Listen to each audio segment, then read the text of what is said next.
Ain't going to be no surprises. I'm going to tell you how it's going to happen. Now, I can't tell you how you're going to die, but I can tell you how the process happens. All right? Now in Ecclesiastes 12:7, what does the Bible say? Then shall the dust return to the earth as it was. And the spirit shall return unto God who gave it. Now, God gave the Spirit. He gave you the life source off which you live. Yes, sir. He breathed into man the breath of life. Man became a living soul. That Spirit is what allows me to live. Yes, sir. When God takes it back, I'm dead. Yes, sir. Are y'all following that? Yes, sir. Where does it go? Back to God. Who did what? Who gave it? All right, now. That's all right, preacher. Now, this is the exact thing that happened to Jesus. When Jesus was on Calvary's cross, he said, into thy hands I commend my spirit. The source off which I lived. Yes. I commend my spirit back to God. Right. His body was buried, but his spirit went back to God in heaven, who gave it. Yes, sir. But his soul, that's book. In Acts 2, yes, sir. That's it, verse 30 and 31. Yes, sir. Therefore, being a prophet, and knowing that God had sworn with an oath that of the fruit of his loins he would raise up Christ to sit on his throne, him seeing this before spake of the resurrection from the dead, that his soul was not left in Hades. Yes, sir. Now, the word hell here is Hades. Yes, sir.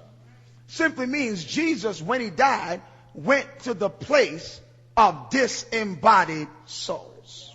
Y'all following that? Yes, sir. He didn't go to hell fire. Are y'all following that? Right. That's the place for folk who's getting punished. He went to Hades, which is the place, the unseen world, where disembodied soul goes. And the specific place he went was called paradise. Right. Some people struggle with this, so let me take my time in here. All right, preacher. Jesus, when he was talking to the thief on the cross, told the thief, today you will be with me in paradise. Yes, sir. That's it, preacher. 3 days later, he got up from the grave and said, I have not yet ascended. Yes, sir. Which means the paradise he's discussing there was not in heaven. Yes, sir. Come on, preacher. Talk, sir. The thief, he told the thief, today you will be with me in paradise. Yes, sir. But 3 days later, got up from the grave and told the woman, I've not yet. But he told the thief, yes, sir. Today. Come on, preacher. Which means Christ, when he went to Hades, went to paradise with the thief. Yes, sir. But got up without the thief and said, I've not yet Talk, sir. ascended to my Father. Talk, sir. So when you go to Hades, yes, one of the places in the unseen place called Hades is a place called paradise. Yes, sir. Y'all following that? Yes, sir. Okay. It's all right, preacher. That's where the soul goes. For those who die right with God, you go where the thief went. Right. And it's something, I know that thief was happy. Praise God. Oh, that's stealing. He must have been doing much. Knew he was a thief about to die. Guilty as guilty could be, and he ends up in paradise. But I've come today to tell you that's going to be some of the experiences when we stand before God. Some folk that you think wouldn't have made it are going to make it, and the folk you thought would go are not going to go. I've come today to tell you, be careful about being self-righteous, because the one you condemn, God might say, you'll come to dwell with me in heaven and away with you into hellfire. Y'all following that? I'm glad God is a forgiving God. I'm glad I can have a past, but my past won't I just get right with God, I'm glad some of us are not in charge of entrance. That's free. I'm sorry. That what it just sounded good right along in there. But thief made it, man. You know, I'm still young, but in my younger days, I would preach on the thief, man. And because I was so reactionary to denominational churches, when they would go to the thief, I would almost try to argue he didn't really go to heaven or didn't go to paradise. In this text, in Hades, I would try to argue, well, he didn't really go to heaven. He ain't gonna make it. And then we try to argue with them and say, you know, well, say today they'll say today you'll be with me in paradise. But yeah, but that don't say he was saved. You gotta be careful about being reactionary. You know, he was saved. There ain't nobody going to paradise that ain't saved. That doesn't mean that we can get to heaven the same way he did. But there is no dispute that day he went to paradise, which was in Hades, and will ultimately one day get to heaven when Jesus comes back. All right? So that's the soul. Jesus' soul was not left in Hades. Where did his soul go? Paradise. That's where him and the thief went. His body was buried, spirit went back to God, soul went to Hades. All right? But his soul was not left in Hades. Jesus' soul reunited with his body and he resurrected from the dead. All right?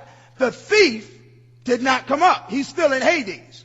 As a matter of fact, to show you that Christ went back to heaven, and I believe wholeheartedly, and some people just don't agree with this. Heaven is the final reward. Nobody's in heaven right now. And some people have this thing of, well, when Jesus resurrected, he took everybody who was in Hades with him. No.